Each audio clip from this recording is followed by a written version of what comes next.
Thank you everyone for joining. This is Sitecore Columbus Sitecore User Group May 24 session. We have Jared Arnowski and Mohammed here today with us, and thank you guys for doing this presentation. They will talk about their experience learning Sitecore Search and XM Cloud, and this is coming from the real project that they have implemented. So I'll let Jared and Mohammed introduce themselves. Guys, take over. Sure. Yeah, thank you for having us here today. So the intro slide, and I'll introduce myself. So my name is Jared Arnowski. I work at AmericanEagle.com. I'm a solution architect. I've been working in Sitecore, a couple agencies for about 10 years now. In 2024, I won my first technology MVP award, and I've done everything from Sitecore 7 to XM Cloud. My focus nowadays is primarily headless and XM Cloud. I think me and my teams, we've done about 3 or 4 XM Cloud projects at this point.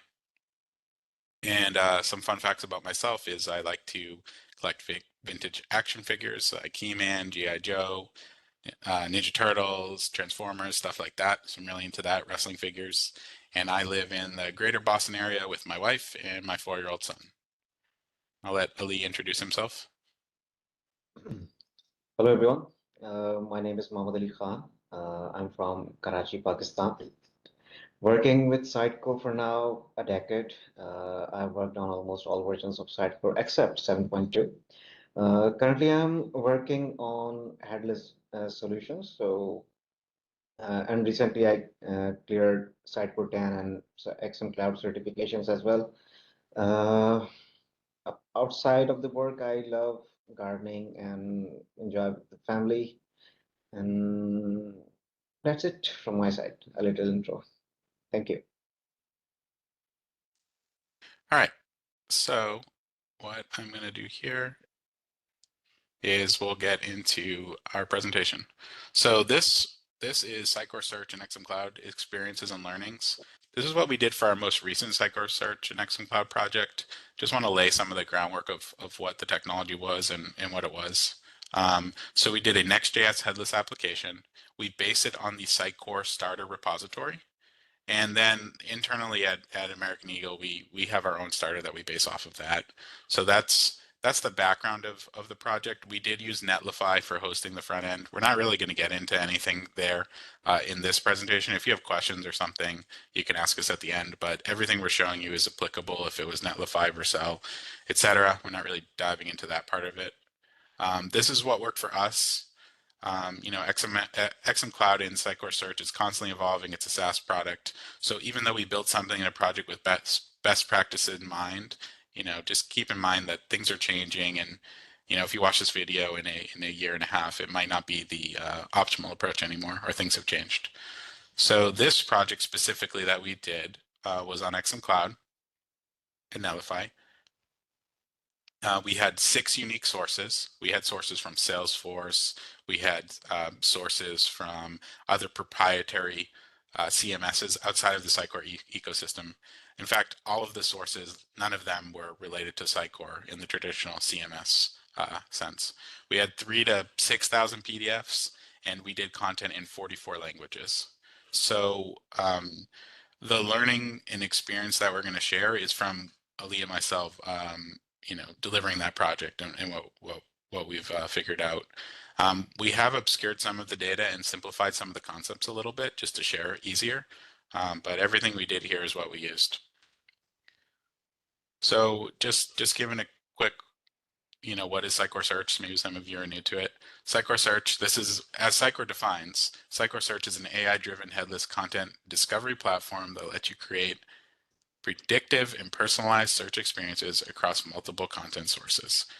So essentially, Sitecore Search is a product in Sitecore's DXP ecosystem that enables you to provide end users on your site with really like a first-class first-in-class like search experience.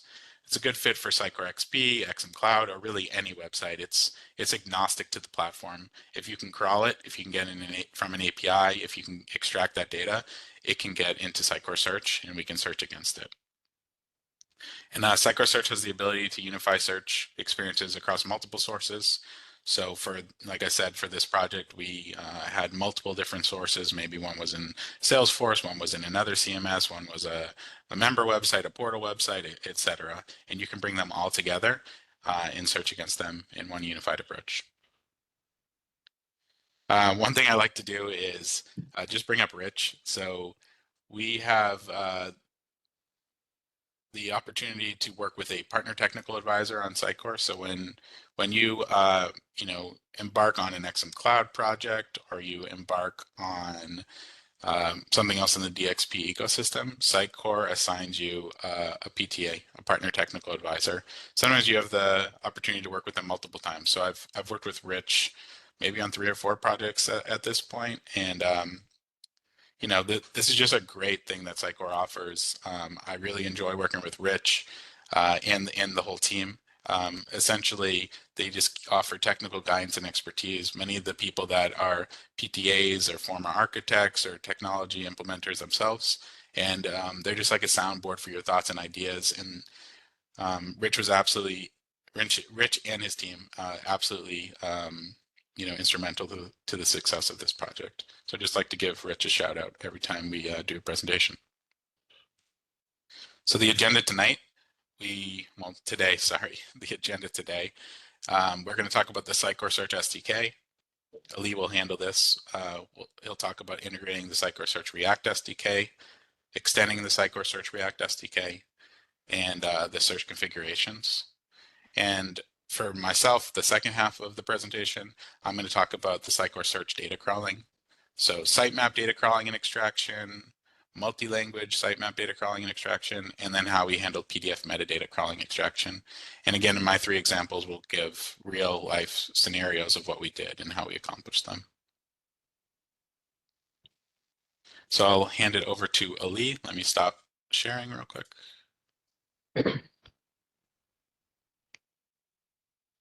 And I will make Ali the presenter.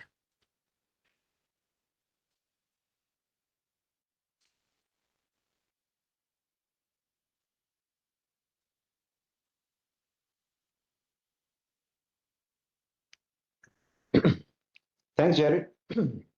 So let me start.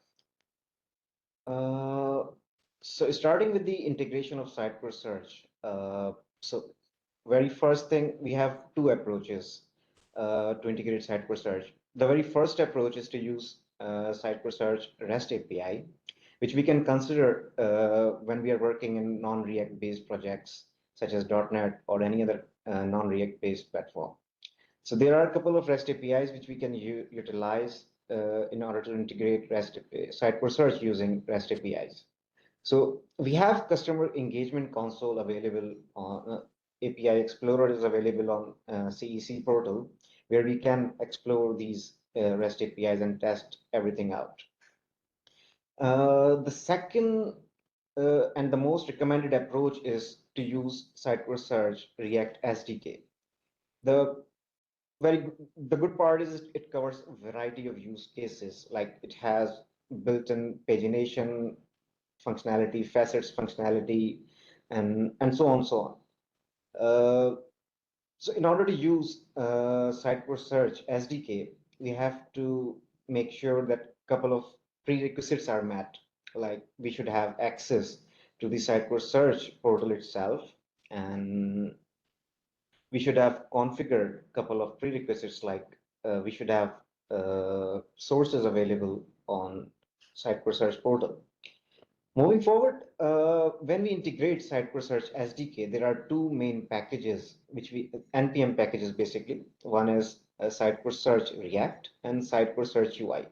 Both NPM packages work together to make our search experience in our React application.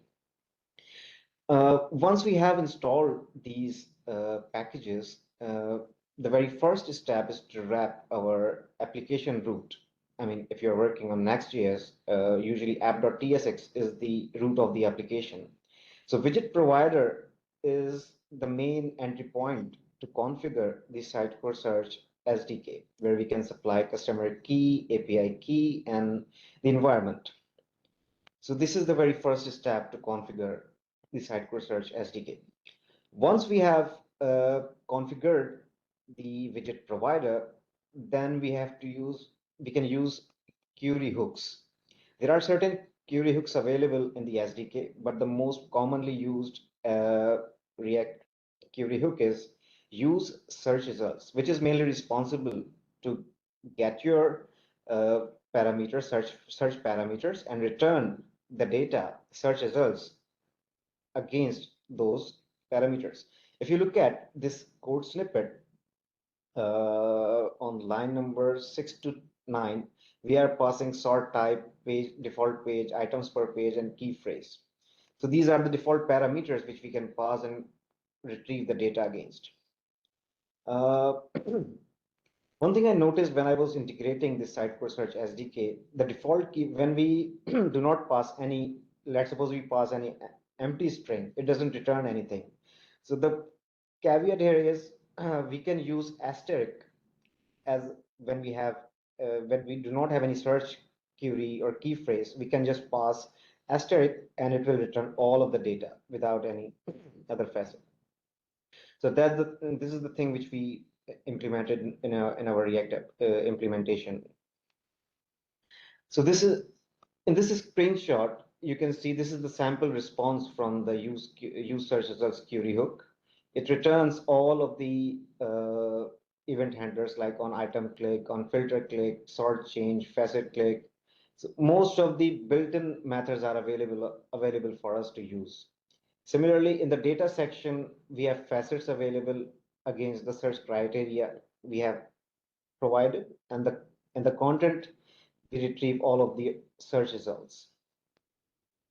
So this was our Sitecore Search SDK. Now we have Sitecore Search UI.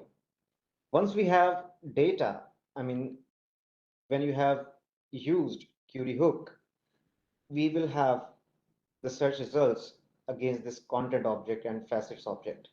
Now we have to use that data to display our results. So now here comes Sitecore Search UI library. So it has built-in components available for us, like as the name suggests, accordion facets, article card, card view switcher, pagination. So all of these components are built-in, already built and available for us to use. We just have to supply some props and event handlers. It will work as expected. Okay, so now we chose to implement Sitecore Search SDK using StarterKit. So StarterKit is basically a GitHub repo available on GitHub, built by Sitecore, which has already implemented all of the best practices to implement Sitecore Search SDK. So why it was important for us? Basically, the project which we were working on was short of hours, and we needed some quicker solution to implement Sitecore Search SDK, and StarterKit was the only solution for us to implement. So when I initially worked on this implementation, it took just less than 2 hours to implement and create our search experience in React application. So what we get out of the box in StarterKit, it has basic implementation of all of the search experience related components like facets, pagination, sorting, etc. Also, analytics and tracking is also available out of the box. And it also implements the best practices how to use Sitecore Search SDK. Now, the point is how we can leverage Sitecore Search SDK StarterKit into our, let's suppose we are working on Sitecore site and we need to integrate Sitecore Search StarterKit. Basically, StarterKit is not a Sitecore solution. It is just a Next.js based web application. So in order to migrate in order to use StarterKit into our Next.js solution, Sitecore Next.js solution, we have to perform a couple of steps. So first of all, we need to ensure that we have Sitecore search account with initial configuration and setup of customer engagement console, and the Sitecore headless Next.js solution running on your local environment connected with the Sitecore. And there are a couple of necessary packages, like as mentioned earlier. There is an additional library called styled components, which we need to use for styling of our components. Components mean like facets and pagination, etc. The next step is configuration step. So before starting integration of starter kit, we have to make sure suggestion blocks are configured. We can refer documentation for this. Again, setup sorting options and pre-configured widgets should be available, like search results and preview search. So these are the couple of configurations and prerequisites which we need to ensure before integrating Sitecore Search SDK Starter Kit. Once this is done, we are good to copy code as it is from Starter Kit into our Sitecore Next.js solution. So very first step is to copy these folders as you guys can see in this screenshot. Like we have context folder, data, HOCs, hooks, and themes widgets. So every folder has some implementation. Like in the context, we have language context, and in the HOCs, we have implementation related to tracking and analytics. In the widgets, we have preview search widget and Sitecore search results widget, which we need to use in our Sitecore component. So once this is done, so we might face some formatting issues in our copied TSX files. Let's suppose when we copied these folders, these folders contains TSX files. So when we grab these files into our Next.js solution, we might face some formatting issues. So there is one file called prettier RC, which we can modify. There is one parameter called end of line, which we need to set it to auto, and all of the formatting issues will be resolved. This is something we noticed at the time of integration. And now the next step is to you again wrap your root of the application with the widget provider. And the next and very important part is to replace use navigate, which is coming from React Router DOM, with next router. Basically, our Next.js solution, Sitecore Next.js boilerplate doesn't use this React Router DOM. So this is why we need to replace this implementation with next router. Once all of these steps are done, we are now, and you can create either Sitecore component or directly use it within the component page. So out of the box, this should be the look and feel of the end result. So we have already available facets, search results, sorting options, pagination. After applying some styling, this is our search results page after applying some designs. Basically, this was the actual design of the search page, the project we worked on. So this was about integration of Sitecore Search SDK Starter Kit. Now, we found a couple of things missing in the starter kit, and we implemented those enhancements in our project. And basically, I have also forked the starter kit to implement these enhancements. Very first enhancement which we made was to implement the modular approach. Basically, all of the search specific things were included in one single file. What we did was we modularized, componentized each and every section of the search experience. Like we created separate component for facets, loader, pagination, results. So basically the use case, there was a use case where we had to use a specific search component, like there was a page where there was no requirement to display the facets and the sorting options, where we just need to display the search results. So in this case, this modular approach was beneficial for us. So this is the very first enhancement we made. The second thing was shareable search queries.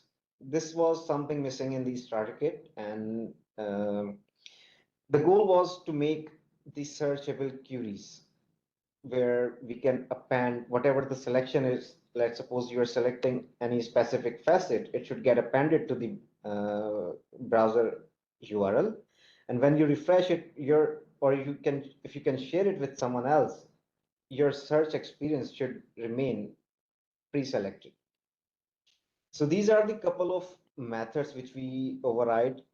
As you can see, the basic implementation, this on facet click is the SDK method, and we are just using this method in the overridden method and adding our own method to update facets in the search params. Now here comes your React expertise.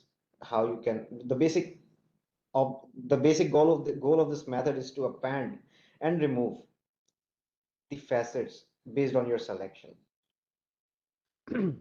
And the next enhancement was facets refinement. By default, our search API returns all of the facets against the query. These facets can be huge in number as well. In our case, it was more than 100. So it was hard to display all of these facets at once. So what we did was we introduced show more and show less functionality for the facets. As you can see in this screenshot, by default we have 5, and if we press show more, it will keep adding the rest of the facets. Similarly, we introduced the facet filtering mechanism as well. Let's suppose you have 100 of the facets and you want to search any specific facet, you can utilize this filtering text box. All of these changes I have forked. Basically, I have forked the Sitecore Search Starter Kit, and I have implemented all of these changes in this repo.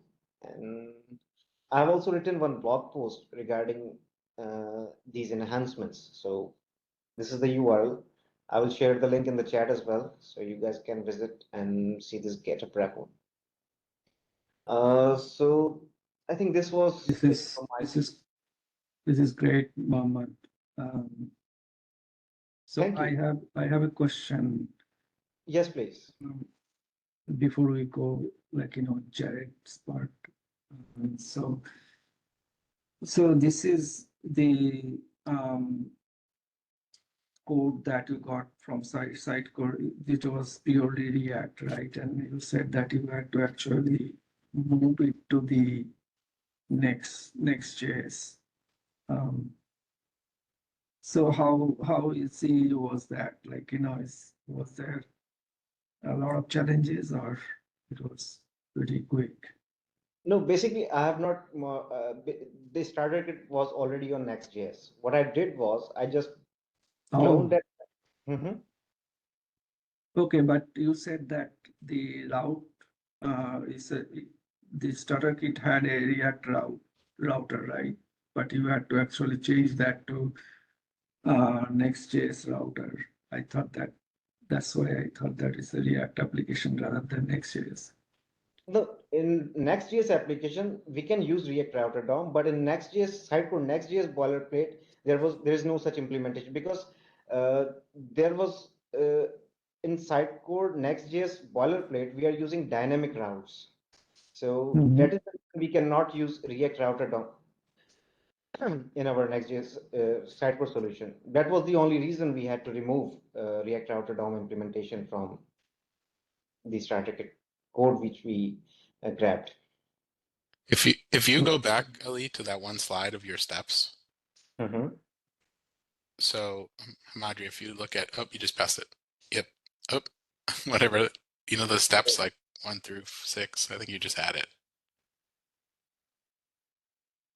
This there. was. You think you passed it again? Go over, keep going right, stop, maybe one more, that one. Right before the out of the box image. Maybe there's some lag in what you're showing. Maybe yes. This one. Yep, the one with the folders on the right. The one that's like steps 1 through 6. This one. This is the Yes, one. yes, The yes. fifth Okay. one. So, Amadri, this is literally all we had to do.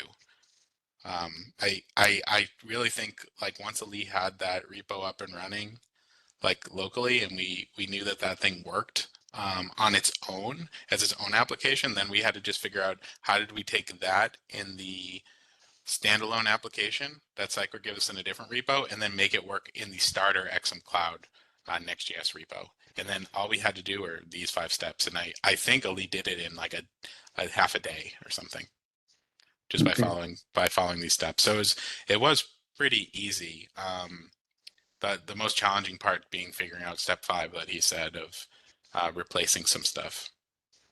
Yep. Yeah, yeah, that's what I was thinking, I was thinking if it is a Next.js application, why even they would use actually React router, because that's the whole idea of Next.js, right? I mean, moving towards file-based routing. Yeah. So I think it's we chatted with Sitecore about it. So again, because like things have changed so fast in like the SaaS world, I think there's even some new approaches where they would recommend there's like some CLI you can use, and you can use like they have their storybook implementation, and you can take the components and put it all together. But because of a time crunch and from recommendation from Sitecore, the best approach for us was to repurpose what the other team built that's like completely siloed in their application, and then pull it into our base application. That's why we did that. Exactly. yeah, this is very helpful. I will definitely take a look at your fork repository. It's going to be very useful. Thank you. Yeah, and he's underselling it. Like it's really nice. Like a lot of the enhancements, like you can filter on searches, the query string stuff up top, the show more, show less. We have a custom language facet that we built to switch languages. There's a lot of cool stuff in there to check out. Yeah, but your fork repository is not on XM Cloud Starter Kit. It is just the fork of this Yep. Exactly. search. Exactly. Right. You're right. But then your blog kind of talk about how to move it to the XM Cloud Starter Kit. So Exactly. Exactly. that's great. Yeah, thank you. And like the cool thing about that starter is you can just start it up immediately, hook up your Sitecore search credentials, and you have a working search application. So it's like really cool to work like from the front end perspective. You can do everything that way before you even get to integrating with XM Cloud Starter. Awesome. Thank you. All right, my turn. Thanks, Leela's. Great job there. Let me start mine.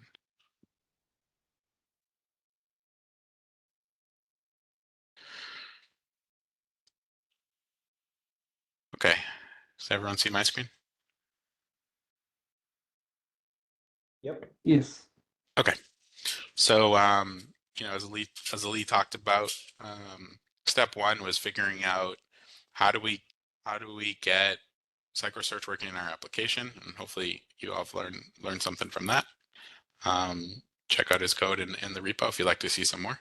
And then the second half of this presentation is how do we actually crawl that data, and how did we crawl the data in our use cases and our scenarios. So the very first thing I'll just say is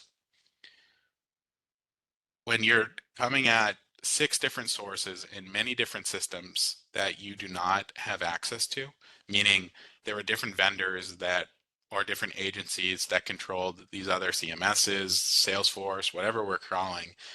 The hardest part was figuring out what do we agree upon are the fields in all of these sources, because for this project we were building a federated search. So all of the sources come into one unified search.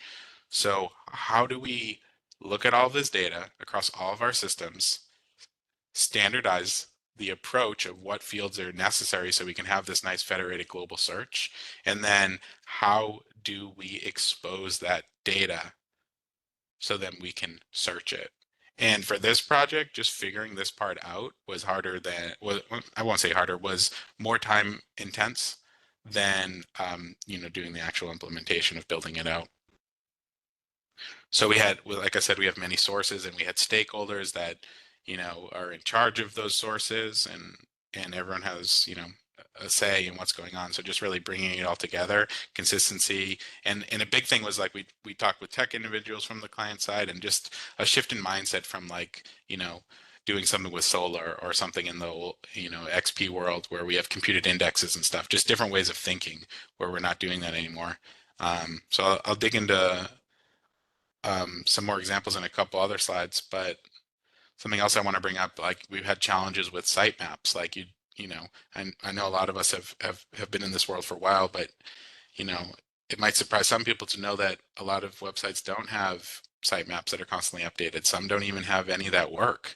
They're not updated regularly, they're out of date. So just challenges in getting sitemaps up across 6 different sources and different with different vendors, and getting everyone aligned into these are the fields, this is how we expose it, we need sitemaps, we need sitemap indexes, these are all the languages, et cetera, et cetera. So just what I'm trying to get across here is just the planning and figuring that information out is going to do wonders for the implementation down the road. The very first example I want to go about is the simplest use case. So this is probably, like, I would call this like the hello world of Sitecore search. So we have a source. We have 2 boxes, right? We have Sitecore search up top, and we have the website on the bottom. You can see by these graphics that I am an engineer. I'm not a designer, so these don't look really pretty or anything, but it gets the data and the point across. So up in the top, we have our source. So like, what is the thing we're crawling? For our example, we'll say website 1, right? The sitemap trigger, what do we look at to index our data? Document extractor. For each entry in our trigger, what data are we getting? The sitemap trigger looks at the website in the sense that there is a sitemap on the website, and the document extractor looks at each page on that sitemap and grabs like markup, HTML metadata, JSON, whatever you want to grab from that page. So what we did in our approach and what worked best for us is we had a lot of constraint around, again, all of these sources lived outside of systems that we controlled. So we needed to work with other vendors and other teams in creative ways to figure out how can we get data onto the page in a consistent way that's easy to implement and like everyone understands how we're going to do it. So what we ended up doing was figuring out, let's leverage meta tags. So we have a language code that we're implementing. We have a title, which every page had a title, and then we made a bunch of meta tags. So in this scenario, we have categories, products, asset types, solutions, date, description, et cetera, a URL. And, we're using, instead of like, in the old school way of thinking of things, we might have solutions, maybe it's a multi-list on an item, and we have a lot of solutions. But in this new headless, like our search world, we're going to just standardize all of the solution names and show it in the markup. So then we can then crawl it. So again, we need to make sure that we're standardizing, say where it says solution as a meta name, a meta tag, right? Where it's solution 1, solution 2, it says harvesting, it should say solution 3, and then solution 4. We need to make sure we standardize the values that we're showing here in the metadata within each application. So each source has the same values, because we're going to facet on these things, right, in the future. So from this right here, where we have our meta fields that we're leveraging, I'll just show a quick image from the Sitecore Search Console. You make sure that your fields are created and they map. Sitecore gives you a bunch out of the box, but like you can see in here, we have content type, description, ID, et cetera. And then in the attribute name, that's the meta name linking one-to-one. You can control in here within the index if it's required fields, if it's a facet, if it's a filter, et cetera. But the key is you map your data here within your index under your domain settings to the data here that you're going to expose on your page. And like the for solution, there's a string array. For product, it might just be a string, etc. So the very first step is we will create a new source in Sitecore Search. We're using an advanced web crawler. The simplest example is a web crawler. Advanced web crawler gives you the option of using language. It lets you do things like pass headers and authentication. But if you use web crawler, it's just the most straightforward example. So we use the advanced one just so we have a little bit more flexibility and can do some more things. And the web crawlers can index like HTML, PDFs, I think even Microsoft Office content from the documentation. So once we set up the source within Sitecore Search, we will set up a trigger. So in this scenario, again, we're using a sitemap trigger. We pointed at a sitemap, which lives on that website. Then the next thing we're going to do is make a document extractor. Sitecore gives you some boilerplate stuff out of the box that you can modify, so I'll show you. But essentially, we're just making a JavaScript extractor type. Again, the extractor is just to get the data out of your content. And this is the extractor. This JS extractor, I'll go back one page real quick. Under taggers, it says content. This JavaScript extractor lives there. So if I double clicked on content, it would open a box showing this JavaScript document extractor. And out of the box, it's always function extract. We have a request and a response. We look at the response body. So essentially, the trigger fires. The trigger then goes to each record in the sitemap in this example. And then for each, it looks at each record and returns the values within there. So you'll see we have some like helper functions. Again, we trim this down for the sake of examples, but we have some helper functions in here maybe to filter empty strings, or you could do some stuff that helps format some data if you need to. We try to make this thing have the least amount of, like, no business logic is ideal. We want it just to, grab data and look at meta tags and grab it for what it is. And then you'll see where we return our data, our object is one-to-one with the meta fields that we've created, which are also one-to-one with the fields in the search index. So you see description, we look for a meta field called description, and we grab the content, and you'll see category, products, etc. We are grabbing the attribute content and splitting them into an array. So that's how we have multiple values.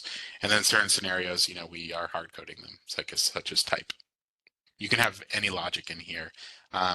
It runs, this is JavaScript, but it runs on Cheerio syntax, which is just a fast, flexible library for manipulating HTML and XML. I believe it's a subset core of jQuery, but again, I guess it's used to primarily used to parse HTML or XML documents, and that's what Sitecore Search leverages. And then the last thing we do is we've set up our trigger. So we have our source, we've set up our trigger, which is looking at our sitemap. And then we've set up our document extractor, which looks at every row within our sitemap. It has our extractor that gets all of our data from the pages, and then we can set up a schedule to run it. So in this case, in the console, we just set it to run 6 a.m. every morning. And then once the data has been loaded in, you can go within the content browser, the content collection in Sitecore Search, and you can see we have some test results that showed up. And then again, you'll see here that the fields are one-to-one. So we've made the fields in the index that are the same as the ones in the meta tags, which are the same as the ones in our extractor. And that's how your data gets in here. If you had fields in your extractor that don't map to this, it wouldn't error out. It just, none of this information would make it into the index. Okay, so then the next example I want to talk about is how we handle the multi-language sitemap data crawl in extraction. So this one's gets a little bit more complicated. You'll see a couple differences in our diagram. We now have a sitemap index trigger. So let me take a step back. So we first have Sitecore search box, just as we did before. and we have our website box on the bottom. We have, if we look at the Sitecore search box, you'll see that we have our source. The newest change here is our available locales. Locales are languages that exist in Sitecore search. And now we're using a sitemap index trigger instead of a sitemap trigger. And now we have our locale extractor that also is used before our document extractor, right? So our sitemap index is a collection of sitemaps. In our scenario, we had 6 different languages, I think, on this source. Each language had its own sitemap. So we leveraged a sitemap index trigger so we could have all of the sitemaps in there at once, right? So the source has a list of available languages that you can use. We use an index trigger because we want to index multiple different sitemaps. Then the sitemap gets locale extracted and document extracted. So similar to the last example, except we've changed it up a little bit because we have multiple sitemaps. And now right before we are extracting the document data, we're extracting the language data as well so we can set it. So you see within the console, we have some available locales. In Sitecore search, in the domain configuration, I think it is, and the setup, you can control all the locales in there. This project had like 52, I want to say. We implemented 44, but you have to add it in there. And once you add it in there, then within your source, you're able to select it as an available locale. And one thing I want to say is the locale extractor will not be available until you have some locales set, because you don't need an extractor for the locale if you don't have more than one locale. And then you'll see my sitemap index trigger, which was what I was talking about. You'll see we have different URLs per each language, right? And again, this was just a requirement from the client. It doesn't mean every implementation works this way. It's just, again, this main website that we are implementing, this is how it was set up, and the infrastructure worked for them with the least amount of change, and that's why we went with this approach. So once we have our sitemap index trigger, which will go through every single sitemap, we also have our locale extractor. So if you remember from a couple slides ago, let me show you, it was a long time ago. We have our language here in the metadata, the very top, right? Lang equals ENUS. Let me just go back. We have our locale extractor here that, again, it looks at the dollar, see right here, it looks at the response body, and then we just pull out the locale and set it. We have this kind of like, we've like changed this up a little bit just for the sake of discussion, but like you can see, if locale equals ESES, set it to ESES. In our scenarios, is probably a little bit different where the client wasn't calling the locales the same exact thing as what Sitecore Search calls them. So I changed it up a little bit just for the presentation, but you would say the client maybe has locale equals Spanish on their site, or ES or something, right? You can use this to map it and set the correct locale that Sitecore Search is looking for. And then, we have a fallback at the bottom. So again, the real only difference here is we did use a sitemap. Here, let me go back real quick. We did use a sitemap index trigger just because we had a bunch of different sitemaps that all belonged in different languages. And the only real difference between this scenario, outside of that, and the last scenario, is now we have the locale extractor. And the locale extractor, all it's doing is looking at, essentially what's happening is it goes through every single sitemap within the sitemap index, and on each one of those pages, it looks to see what that language attribute is, and that's happening right before you are extracting the document data. So like if it was a pipeline, it extracts the language, and then it goes on and extracts the data. Okay. And then this was an interesting one for us. So our last use case that we had here is how do we crawl PDF metadata? So we had a unique requirement here where we had like, I want to say 3,000 to 6,000 PDFs. I think it ended up somewhere in the middle over there, and they all needed to be indexed. Sitecore Search lets you, it does have something out of the box that you can leverage, right? Sitecore Search lets us convert these PDFs to HTML. They have documentation where you can configure a JavaScript document extractor to extract HTML, but it's only really applicable if every single PDF is structured the same. So what happens is it takes the PDF, it converts it to HTML, and it does a similar approach of what we did in our first two examples, where it might look at meta tags and metadata inside the PDFs. The problem of why that didn't work on this application is because we had thousands and thousands of PDFs over many years, and there's no way that, for us at least, that those PDFs are always going to be built the same way. Some of those PDFs were 20, 30 pages long. Some of them had 6 pages of a contents table in the beginning. So everything was different. So we just could not use that approach. So we had to, and keep in mind, we had 44 languages within these PDFs.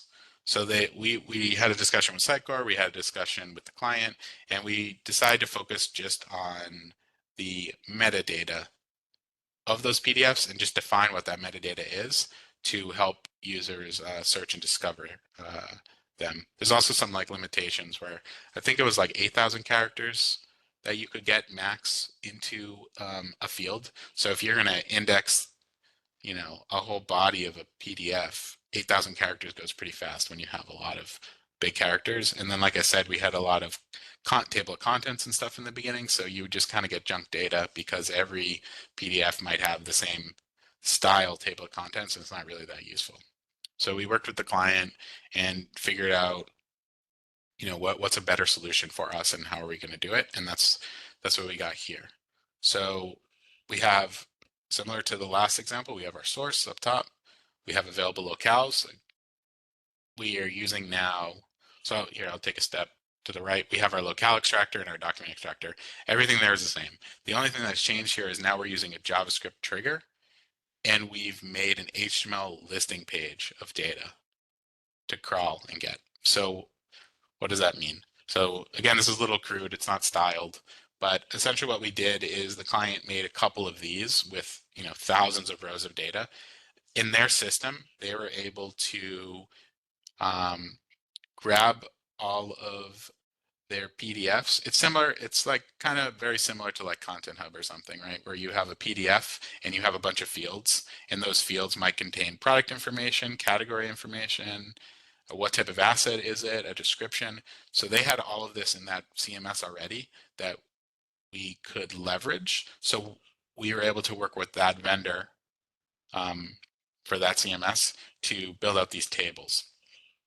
So the client put all the metadata into the listing pages, and they made it so they could auto update it on their side. We had to agree upon what does the schema look like, how are we going to build it, what's the organization here. And again, we have to make sure that if you're using categories and products, that all of the names are standardized across all of our sources. So if it's a product called front door, because you're selling doors as for example, but we want to make sure it's always spelled the same way. There's no space in between. It's always capital F, capital D. So we just need to make sure everything's standardized across everything. And then this scenario works because now when we're searching for certain categories or products within other sources, it all maps up to this source the same. So once we got all of the HTML data in those tables and they were dynamically being built, what I just showed you, this is just just a table body, nothing crazy here. This is just regular old school divs and tables, and you can see we had our columns defined, what I just showed you, and we have some data defined, and you'll see where we have categories and products. Everything is set up exactly the same as if we were crawling meta tags like on some of our other sources. So what we do is we set up our JavaScript trigger. Again, this lives in Sitecore Search. So instead of using a sitemap trigger or a sitemap index trigger, we're using a JavaScript trigger. And this is the code that lives in there if you double click on it. JavaScript trigger is great because you can make it run any type of JavaScript. So what we did is the client had multiple different listing pages. They just like to divide manuals, documents, and diagrams, but from a search perspective, it didn't matter to us. From their system, they had a technical limitation where it had to be done this way. So they had n many listing pages. And then again, I've simplified this because this was built with many languages, but I just showed like 4 here. So what we did is we set up our base URLs, and then we loop through all of them and then append a query string for the locale that we're currently going on. So what that means is we will hit every URL in every single language, right? And if you recall from here, the very last column is language. Each row in our table has a language mapped to it. Again here, like on the bottom TD, you see ENUS. So again, we go through every single URL and we tag them all. Sorry, we have a query string for all of them for the locale. So we are writing some JavaScript that just loops through them all and passes all of our available locales. And then we have our locale extractor. Our locale extractor. So let me just go one more time back to here. So we've talked about our JS trigger, which is going through all of the URLs with query strings in them, right? So now we are hitting every single URL with every single language. And now we're going to focus on the right side where it says locale extractor and document extractor to get the data. So let me go back. So now right before the document extractor runs in the pipeline, we have our locale extractor. So again, in here, we are passing it every single locale. And we're saying if the request URL contains a locale, that's the locale that we're going to use. So we've gone through our collection of URLs with locale set. When we get to the first one, we're going to say, okay, you passed in English. English is the locale that we're setting here. And then we have our JS document extractor. You'll see on line number 3, main locale equals request URL split. We are now saying, okay, now when we're actually extracting the content from this table row, tell me what the real locale is of the URL. So say we pass it to the English URL got passed first, and we're looping through our collection of data, and now the English locale is set as a query string. We can set all of our data here from just parsing the table, but you'll see in line 23, if the locale, right above it, line 22, the locale is equal to that column, right? The 11th column that has language in it. We're saying if that column does not match the one that came in as the query string, don't index it. So because we're going through every single URL, we're passing it, each one of them, the correct query string for each language. We then are now going through the table and only indexing languages that match. And then you'll see here we have our description, our file name. We're doing everything very similarly to how we did it with meta tags, except we're just looking at a table instead. You see we have some hard-coded data on the bottom for source, but it's very, very similar. We target the rows in line 4, just as you would with old school jQuery JavaScript. Okay, so we'll take some questions at the end if we have some questions over what I went over. I just want to go over a couple things real quick with some gotchas. File size and text length, that definitely got us. Again, this is a SaaS product, so things are changing, and you can work with your technical advisor, and we were able to get some settings changed and stuff within our instance, but we had some 8,000 character limits that we had to work through when we were indexing content, and file size was an issue too. We had some like really big things we were trying to index, some from file sizes. I don't remember the exact amount, but I want to say it was like 25 or 50 megs. So we had to work with just Sitecore Search to up a limit a couple times, or understand what that limit was and then work with the client to remove some of those or lessen the size. We also had to deal with some, when we were indexing for Salesforce, for example, we were indexing knowledge articles in Salesforce. Salesforce knowledge articles load the initial page, and then it has a bunch of JavaScript that populates all the data after. So we found some settings where we have render JavaScript. You'll see on the left, the second option down. If you set render JavaScript, you can make it so when you index that page, all of your JavaScript is loaded and not just the initial page load. But we then encountered some problems too, where certain pages took longer to load. So then we implemented the wait time. So you see like minimum wait, max wait. We put some time in there and made it wait in between each item in the sitemap that it's indexing. And with those kind of settings, it made it so we were able to successfully crawl once all the pages were fully loaded with all the JavaScript live. And another thing we hit were like headers. We had some sources that we were trying to crawl and it just kept getting blocked. So Sitecore search lets you pass some keys and some values, and we were able to set up some header values so that the vendors and the developers on the other side of their CMSs were able to allow us to crawl them properly.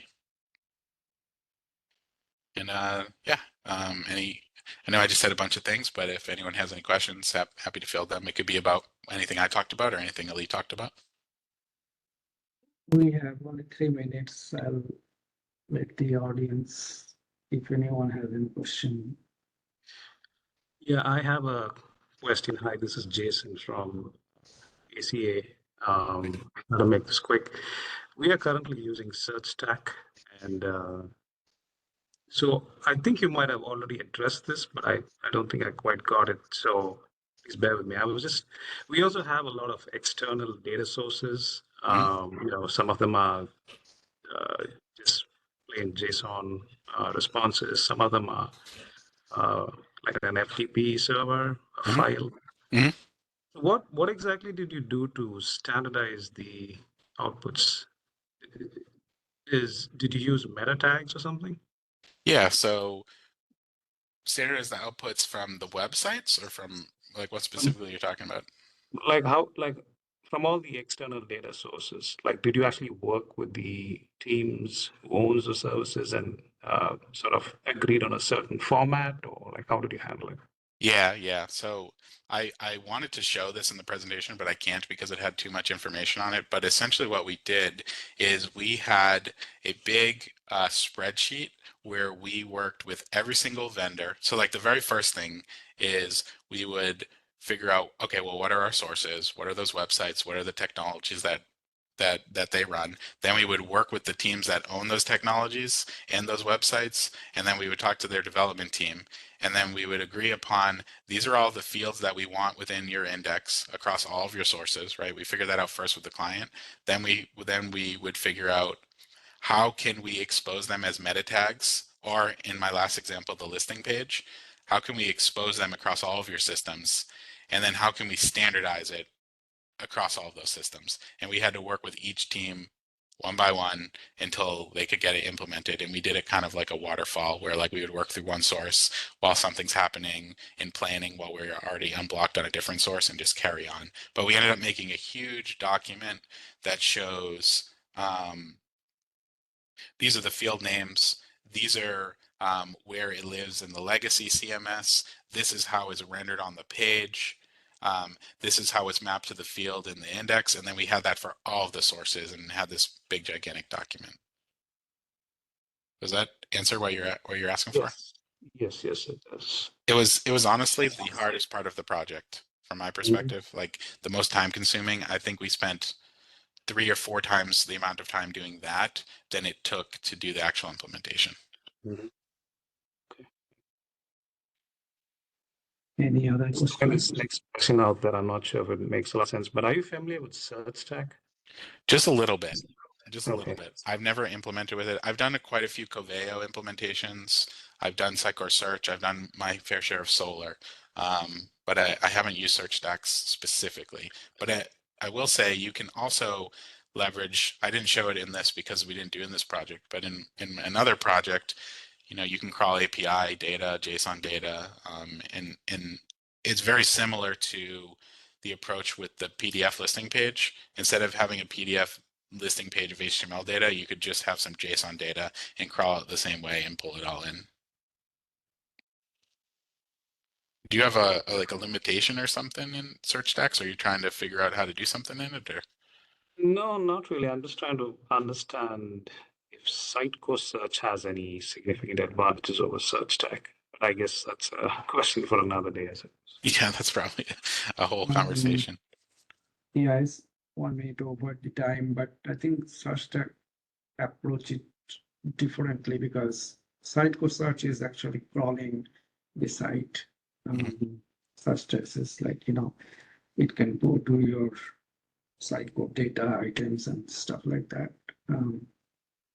Okay, this is great. One thing quickly, like, I see that in your presentation you mentioned product category. Was this an e-commerce site or?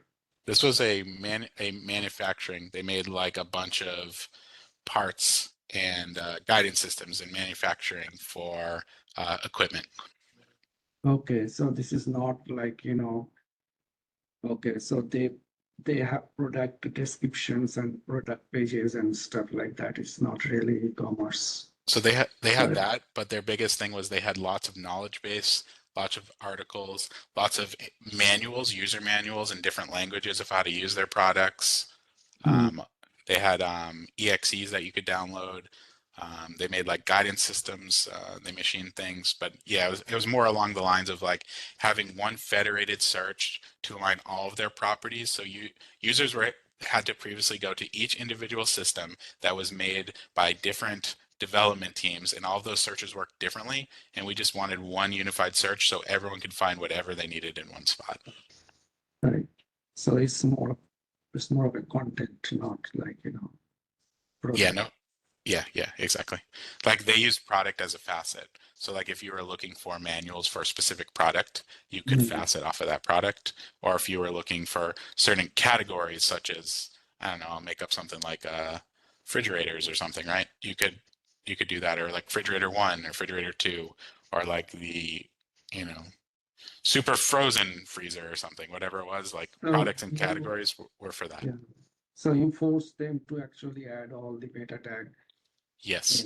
on their site and things. So a lot of it was me working with their vendors and figuring out ways and translating like business requirements to figure out how can we have you guys do this? What is the way that makes sense? Do these fields actually work? Can everyone implement it? But yeah, working with their vendors to do it. So, Yeah, it was a really, really fun project. yep, sounds like that. All right, thank you very much. If there is no other questions, thanks for presenting this session. This is really helpful because this really came from real life implementation, and I'll definitely check that, repository, Mohammed created. Yeah, let us know if you have any questions. We're on Slack. Happy to be here. Thank you very much. Okay, thank you. Thank you so much. Thank Bye, you, everyone. everyone. Thanks,